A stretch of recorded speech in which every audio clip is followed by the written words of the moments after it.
Добрый день, дорогие друзья! Это «Разговоры о важном» с Тамарой Идельман. Наша попытка что-то противопоставить тем пропагандистским разговорам о важном, которыми промывают мозги ученикам всех российских школ с утра по понедельникам. На наступающей неделе разговоры о важном в школах должны быть посвящены, вы уже угадали, Дню защитника Отечества. Содержание должно быть такое.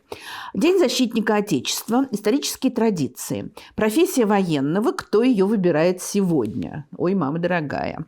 Смекалка в военном деле. Самое ужасающее во всем этом, что вот все эти темы должны обсуждаться на фоне бесконечных идеологических промывок мозгов, которые, естественно, проходят 23 февраля, в день, с позволения сказать, защитника Отечества, и, конечно же, 24 февраля, в день начала того, что они называют спецоперацией, а вообще-то в день начала полномасштабного вторжения России в Украину.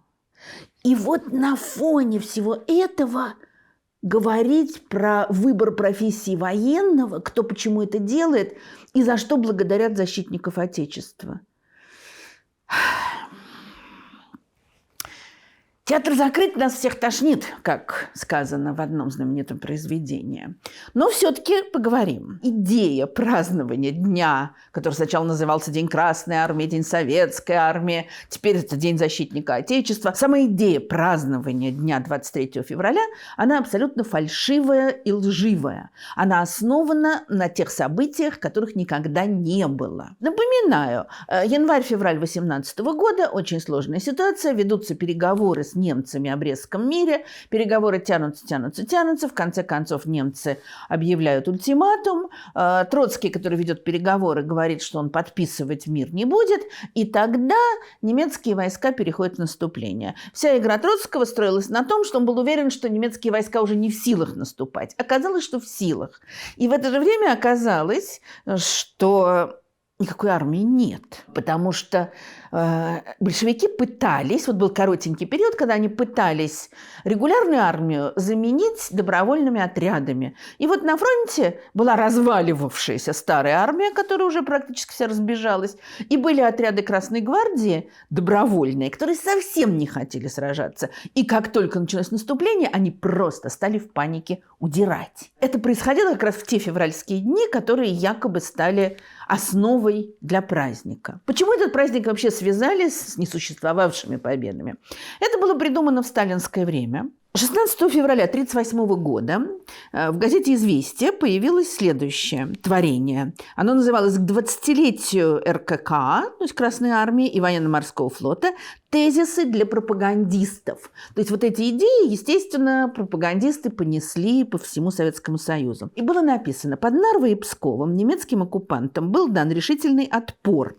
Их продвижение на революционный Петроград было приостановлено. День отпора войскам германского империализма стал днем мобилизации молодой Красной армии.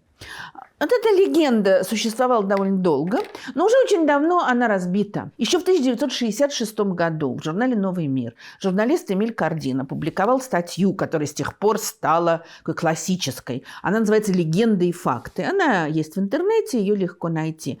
Где он очень убедительно доказал, что в этот день, 23 февраля, ни под Нарвой, ни под Псковом вообще никаких боев не происходило. В целом, в 20-е числа красные войска отступали хаотически, убегали.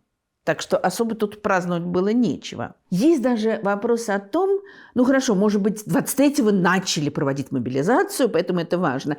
Тут даже тоже есть споры, потому что некоторые считают, что на самом деле 25-го только начали. Но в любом случае, что касается 23-го, вот приведу отрывочек из одной статьи, в тот момент как раз написанной. Мучительно позорные сообщения об отказе полков сохранять позиции, об отказе защищать даже Нарвскую линию, о невыполнении приказа уничтожить все и вся при отступлении.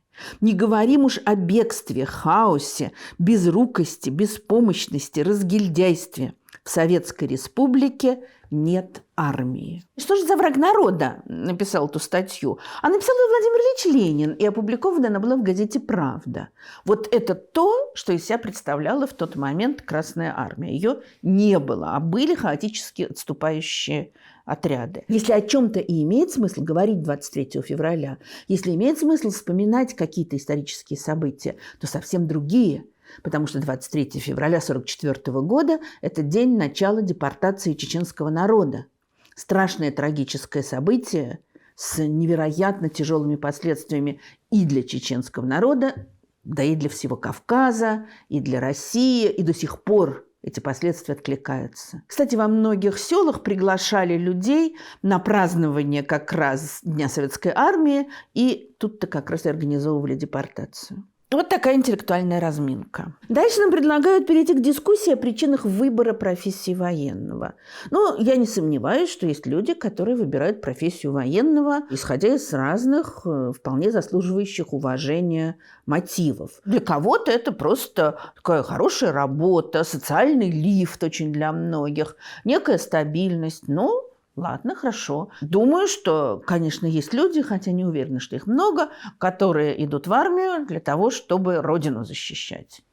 Тоже верю. Но как сегодня говорить об этом? Вот сейчас, в это время, когда я записываю, проходит уже медосмотр рэпер Васио, который принимал участие в столь шокировавшей российские власти голой вечеринке, потому что его забирают в армию. Просто от того, что он, видите ли, неприлично себя повел. Я не буду сейчас даже вдаваться в вопрос о том, что не дело властей, это их не касается, кто как себя ведет.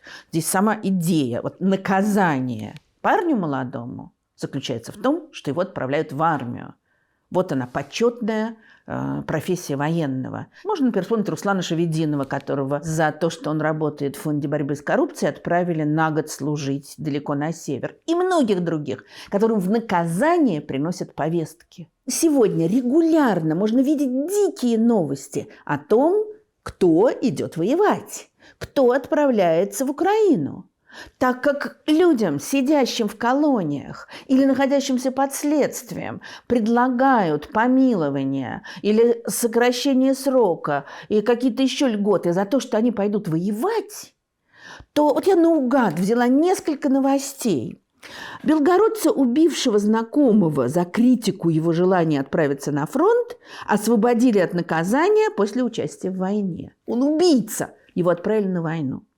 Челябинец, которого приговорили к колонии за избиение жены, завербовался на войну, вернулся в родной город и снова избил женщину. Кстати, вот рассказов о том, как люди выходят из колонии, идут повоевать, возвращаются и совершают новые преступления, появляется уже довольно много. Смешно, хотя на самом деле ничего смешного нет, конечно, ужас. В Вологодской области оцепили все школы из-за поиска участника войны, которого ранее судили за убийство, а теперь подозревают в избиении человека. Ведь воевать идут насильники, убийцы, грабители, бандиты для того, чтобы срок скостили. А еще уже довольно много было новостей о том, что чиновники, которых обвиняют в коррупции или в каких-то еще должностных преступлениях, решают, что они запросто могут избавиться от этих обвинений и отправляются тоже воевать. То есть, оказывается, если ты украл кучу денег, а потом пошел повоевал, то тебе все прощают. Вот мотив, чтобы выбрать профессию военного. Ну, может быть, не профессию, но, по крайней мере, участие в войне. Я в своей жизни знала достаточное количество военных, которые вызывали и вызывают у меня большое уважение. Один из моих ближайших друзей много занимался военной историей, историей флота. Я не так, чтобы была большой поклонницей войны, но я понимаю, что есть... военная косточка, люди, преданные присяге, люди, которые действительно хотят защищать свою страну. Но, как мне кажется, что в сегодняшних обстоятельствах, когда Россия ведет захватническую войну, говорить о защитниках Отечества – это просто безнравственно. Говорить о благодарности, которую люди высказывают защитникам Отечества – это ужасно. Вот этого быть не должно. Мне кажется, что одной из важнейших вещей в счастливой России будущего, в целом в жизни России и в жизни школы, должна стать демилитаризация, сокращение армии. Но даже не только это, а демилитаризация идеологии, демилитаризация преподавания, чтобы не говорили беспрерывно о войнах. Конечно, войны, увы, составляют важную часть истории любой страны.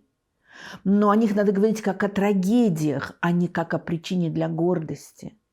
Не надо считать, что это самое важное в нашей истории или в любой другой истории. Кто кого захватил, кто от кого отбивался. Есть совсем другие факторы. И если бы я говорила о Дне защитника Отечества, то я бы задала детям вопрос, а кого они считают защитниками Отечества? Я приготовила бы материалы о разных людях, далеко не только военных. 23 февраля у нас давно превратилось вроде бы как из военного праздника, ну или сделала вид, что превратилась из военного праздника в праздник всех мужчин, в такую параллель к 8 марта. И в школах мальчиков поздравляют, на работе, дети должны пап поздравлять, что-то в этом роде. Все это довольно странно и искусственно.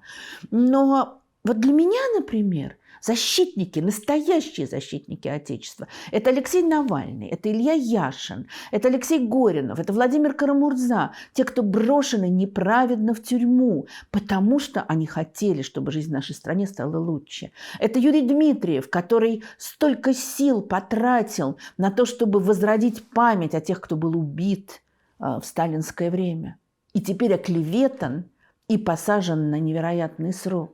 Можно отрешиться от политики. Для меня защитник Отечества – это доктор Войно Ясенецкий, он же архиепископ Лука. Не потому, что он архиепископ, хотя, конечно, его судьба врача и священника невероятно интересна, а, например, потому что он написал классическую книгу «Очерки гнойной хирургии», которая спасла жизнь очень многим на войне, в частности.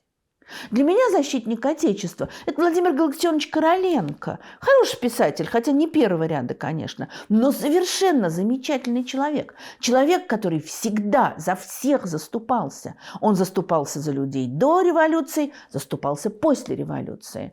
Он организовал защиту несчастных удмуртских крестьян по так называемому мултанскому делу, которых оклеветали и пытались обвинить в ритуальном убийстве. Он писал статьи и бился за оправдание Бейлиса, оклеветанного, обвиненного в ритуальном убийстве мальчика. Он боролся против смертной казни.